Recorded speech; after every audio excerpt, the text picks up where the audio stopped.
नमस्कार दोस्तों, welcome back. आप देख रहे हैं कॉफी विद सुमीत जैन। दोस्तों, लक्षद्वीप पूरा उसमें चर्चा में है आज की डेट में, लेकिन मैं आज थोड़ी सी वीडियो बड़ी डिटेल में लगाने वाला हूं क्योंकि मैंने लक्षद्वीप के ऊपर बहुत डिटेल में स्टडी की हुई है और क्यों भारतीयों को लक्षद्वीप में नहीं जाना चाहिए इसके बारे में भी मैं बात करूंगा।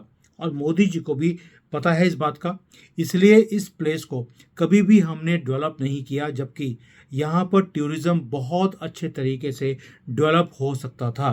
तो आज की वीडियो आपके रोंगटे खड़े कर देगी। अगर आपको जो द्वीप हैं इनके बारे में, इस आइलैंड्स के बारे में नहीं पता, तो आज आपको सारी जानकारी मिलने वाली है। और मैं गुजारिश करूंगा कि आप यहाँ पे जो टूरिज्म का इतना बड़ा स्यापा हो रहा है इसके ऊपर सोच विचार कर ही जाना। अब क्यों बोल रहा हूँ, पीएम मोदी ने लक्षद्वीप के ऊपर क्या विजिट कर दिया कि जो गूगल है उसके ऊपर सबसे ज़्यादा जो चर्चा में है या जो कीवर्ड है वो बन गया है सबसे ज़्यादा। लेकिन कुछ एक मामले में हम काफ़ी वर्ष पहले ही मैं ये सारी डिटेल्स हम निकाल चुके हैं, मेरी जो टीम है वो निकाल चुकी है। 2011 में सबसे पहले यहाँ पे जब जनगणना हुई थी उसके अनुसार यहाँ पर कुल आबादी 65,000 है। वो अब 1.5-2 लाख होगी, इससे ज़्यादा की आबादी नहीं होनी चाहिए यहाँ की। और इस आबादी का 97% आबादी मुसलमान है। और ऐसा कहें कि कुल आबादी ही मुसलमान है तो गलत नहीं होगा। और इनमें जो 95% है, 97 में से 95% शेड्यूल्ड ट्राइब यानी कि एसटी हैं। और इंडियन मेनलैंड के जो सामान्य भाषा में कहें तो ये सो कॉल्ड आदिवासी हैं। अब आप बोलेंगे कि यहाँ पर इतने आइलैंड पर ये मुसलमान बन कैसे गए, वो भी हिंदू राष्ट्र में। अब ये जो 97% मुसलमान हैं वे सभी पहले तो मलयाली के जो हिंदू होते थे वो थे, लेकिन 7वीं जो शताब्दी है उसमें एक अरबी फ़कीर आया था उदयउद्दौला, उसने सबका धर्म परिवर्तन करवा दिया यहाँ पर और मुसलमान बना दिया। वही तलवार और लालच देकर इन सबको मुसलमान में कन्वर्ट कर दिया। और कहा जाता है कि केरल के राजा जो वहाँ तब थे, चेरामन पेरुमल, ये कन्वर्ट हो गए थे। और इनकी जो पूरी सैनिक हैं ये निकल रहे थे वहाँ से, केरल से। जब ये मक्का की तरफ जा रहे थे तो रास्ते में लक्षद्वीप आया। तूफान के चलते हुए ये वहाँ पर पहुँच गए और वहाँ पर बस गए। और उसके बाद अब्दुल्ला जी आए और उन्होंने आके इनको इस्लाम के अंदर कन्वर्ट कर दिया 7वीं शताब्दी में। तो ये है इस आइलैंड की हिस्ट्री। और आज़ाद भारत में इन सभी को शेड्यूल्ड ट्राइब का स्टेटस भी दिया जा चुका है। किसके लिए, किसके कारण? क्योंकि ये मुसलमान थे, तो कांग्रेस ने तो इनको खुश करना ही था। अब एसटी आबादी की दृष्टि से देखा जाए तो किसी राज्य में या केंद्र शासित जितने भी राज्य हैं वहाँ पर टोटल जनसंख्या का सबसे ज़्यादा प्रतिशत अगर कोई है तो वो लक्षद्वीप है। भाई, लक्षद्वीप में 95% लोग तो एसटी में आते हैं, मिजोरम में 94% है, नागालैंड में 86% है, मेघालय में 86 है और अरुणाचल में 68% है। सब जगह यही स्यापा है कि सबको एससी का स्टेटस चाहिए। क्यों? क्योंकि उससे माल बनता। भाई, मैं वो भी समझाता हूँ कैसे। अब जो मेघालय है, मिजोरम है, यहाँ पर जो 6th शेड्यूल है उसके अंतर्गत ये 2 स्टेट्स आते हैं। वहीं अरुणाचल प्रदेश है, नागालैंड है, उनको स्पेशल स्टेटस दिया गया है लेकिन 6th शेड्यूल के अंडर नहीं आते। अब ये 6th शेड्यूल क्या है? जो एससी जनसंख्या की दृष्टि से लक्षद्वीप वाले हैं वो भी अब 6th शेड्यूल की मांग कर रहे हैं। वो क्यों?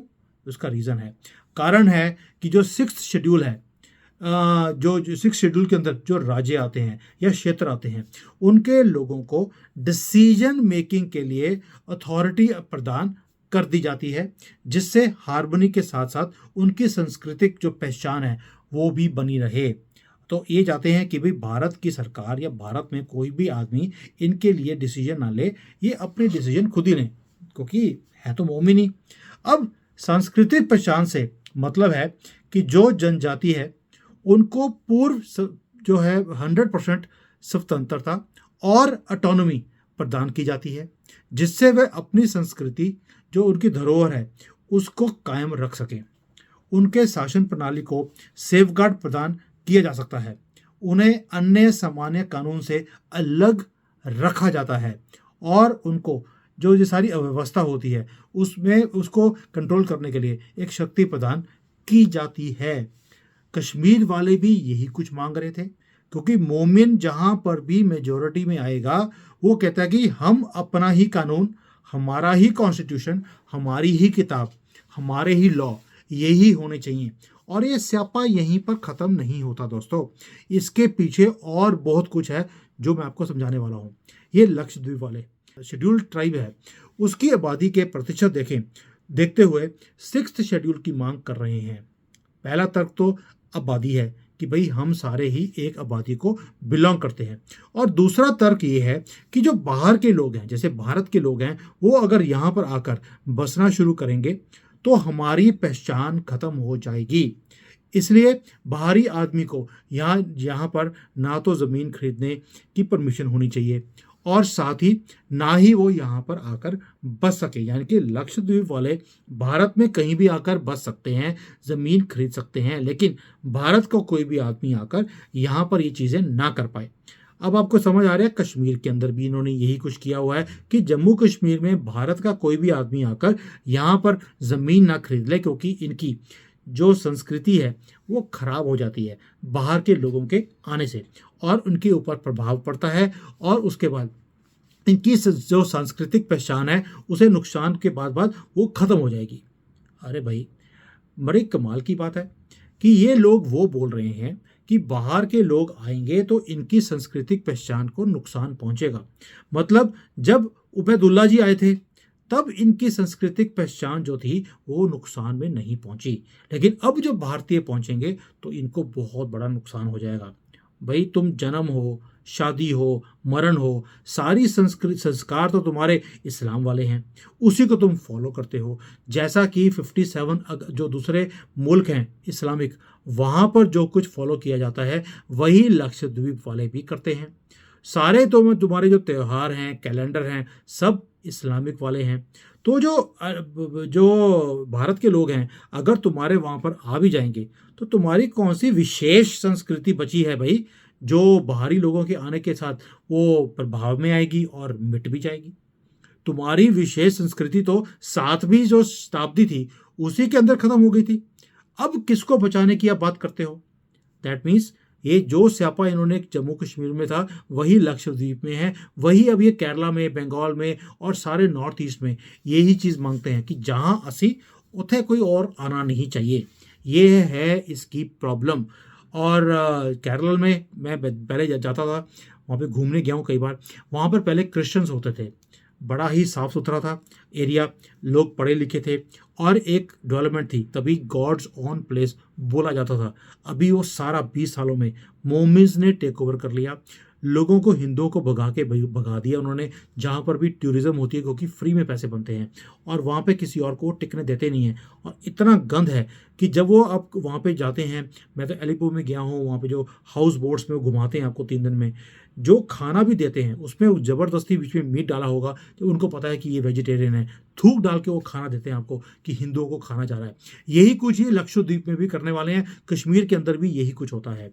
अब अंडमान निकोबार है हमारे, आपको मालूम है कि अंडमान निकोबार में कई द्वीप हैं जहाँ पर जारवा और जो ये ऐसे कोई कम्युनिटीज़ रहती हैं, भाई उनको संरक्षण दिया हुआ है और वहाँ पर किसी भी और को जाना नहीं दिया जाता, कोई पैर भी नहीं रख सकता, ताकि उन्होंने क्योंकि चूज़ किया हुआ है कि भाई हम बाहर के लोगों को यहाँ पर आने नहीं देना चाहते, हमें यहाँ पर संरक्षण चाहिए, तो गवर्नमेंट ने भी दिया हुआ है और किसी भी बाहर के आदमी का प्रवेश वहाँ पर रोक दिया गया। लेकिन लक्षद्वीप वाले क्या कहते हैं, आप घूमने फिरने आइए, हमें पैसे दे जाइए, हम आपको लूटें, लेकिन आप यहाँ पर ना तो ज़मीन लेंगे ना यहाँ पर टिकेंगे, अगर टिकने की कोशिश करेंगे तो हम सारे मोमिन इकट्ठे होकर आपको टिकने नहीं देंगे। दैट मीन्स हिंदुओं, आपकी जेब से पैसे तो चाहिए इनको, लेकिन आपको रुकने नहीं देंगे, क्योंकि आप जाएंगे, आप भी बिजनेस करेंगे, कंपटीशन ये चाहते ही नहीं है, ये चाहते सारा माल इन्हीं की जेब में आए, यही इनकी प्रवृत्ति है। अब जो आप भारत में देखिए, भारत के अंदर भी लद्दाख है, वो भी 6 शेड्यूल की बात करता है, लेकिन इसके ऊपर बात चल रही है कि क्या इसकी आवश्यकता है या नहीं है। और लक्षद्वीप वालों, आपको 6 शेड्यूल तो छोड़िए, आपको तो शेड्यूल ट्राइब जो है उसके लिस्ट में से भी बाहर निकालना चाहिए। आपको किस बात का शेड्यूल ट्राइब में रखा हुआ भाई, और आपको स्पेशल स्टेटस दिया हुआ है, ज़रूरत ही नहीं है। और वहीं जो 6 शेड्यूल है और स्पेशल स्टेटस वाले जो राज्य हैं, नागालैंड है, मिजोरम है, मेघालय है और कितने और स्टेट्स हैं, लगभग सभी लिस्टेड शेड्यूल्ड ट्राइब्स क्रिश्चियन आबादी वाले हैं। और क्यों, उसका भी एक रीज़न है, वो भी मैं आपको बताता हूँ। ये सारे जो है नॉर्थ ईस्ट वाले, ये तो सारे क्रिश्चियन में कन्वर्ट हो गए। वहीं जो मध्य भारत है उसमें जो लिस्टेड शेड्यूल्ड ट्राइब लोग जो हिंदू होने पे, जनजाति होने पे, उनके ऊपर प्रश्न चिन्ह लगा देते हैं हमारे ही गवर्नमेंट के लोग, हमारे ही अफसर।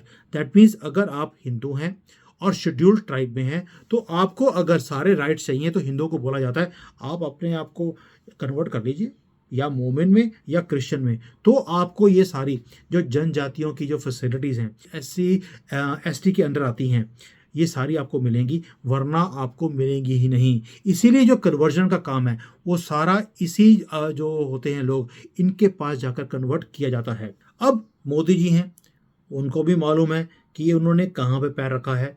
लक्षद्वीप मोमिन्स की एरिया है, ये भी वहाँ पर गंद ही डालेंगे और कुछ नहीं कर सकते। लेकिन मोदी जी हैं, लक्षद्वीप में चले गए और वहाँ खड़े होकर उन्होंने बोला कि मालदीव्स का विकल्प ये प्लेस बन सकती है, इसे हम डेवलप करना चाहते हैं। लेकिन यहाँ पर बसे हुए मुसलमान होने के नाते ही कितने भारत विरोधी वहाँ पे हरकतें हो रही होंगी, होती भी हैं, और किस कंट्रीज़ की इन्वॉल्वमेंट है वहाँ पर गल्फ से, ये भी आपको समझने की ज़रूरत है। क्योंकि गल्फ से सारा नरेटिव और आदेश गल्फ से यहाँ आते हैं लक्षद्वीप में, और यहाँ पर इस चीज़ों को इम्प्लीमेंट किया जाता है।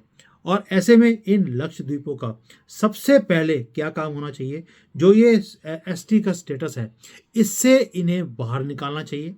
इनको भी थोड़ा सा सेक पहुंचना चाहिए। ये भारत की जगह है, भारत के रूल बनेंगे यहाँ पर इस्लामिक लॉ नहीं चलेगा, यहाँ भारत का ही लॉ चलेगा। मोदी जी मुझे लगता है अभी सिर्फ पैर रखा है, he will like to now convert this place, बंदे की जगह वो बनानी पड़ेगी। क्योंकि मोमिन्स ने ना सुख से शांति से खुद रहना है, ना ही किसी को रहने देंगे। इनको सिर्फ माल से मतलब है, माल इनको देते जाइए, लेकिन किसी कोई और जहाँ पे ये रहते हो पैसे बना जाए, ये होता ही नहीं है। ओ भाई, मुसलमानों की मस्जिदों के बाद आप एक भी दुकान दिखा दीजिए हिंदू की दुकान हो, लेकिन हमारे मंदिरों के बाहर सारी मोमिन्स की ही दुकानें होती हैं। वहाँ पर फूल से लेकर जो हमारी मूर्तियाँ हैं या थाली है, वो सारी की सारी मोमिन्स हमें देते हैं, और वो सारी सफाई करते हैं अपने थूक के साथ, और फिर हमें दिया जाता है जो हम अंदर जाकर भगवान के ऊपर चढ़ाते हैं। ये है मोमिन्स की हरकतें। और लक्षद्वीप, आप इतने भंगड़े डाल रहे हो कि लक्षद्वीप के ऊपर हम अब छुट्टियां मनाने जाएंगे, हम मालदीव्स में नहीं जाएंगे। दैट मीन्स आसमान से गिरे खजूर में अटके। हिंदू जागो। ये जो सारी मैंने आपको एनालिसिस करके बताई है, ये आप गूगल कर लेना, आपको एक एक चीज़ समझ आ जाएगी। देश को बचाइए, और इन मोमिन्स को पहले तो इनको सीधा करना शुरू कीजिए, उसके बाद यहाँ पे जाना शुरू कीजिए, या यहाँ पर पूरा भारत अपने जाकर प्लॉट्स खरीदने शुरू करे और इस जगह को टेक ओवर करे, तभी जाने का फायदा है। जय हिंद, वंदे मातरम। Hi there.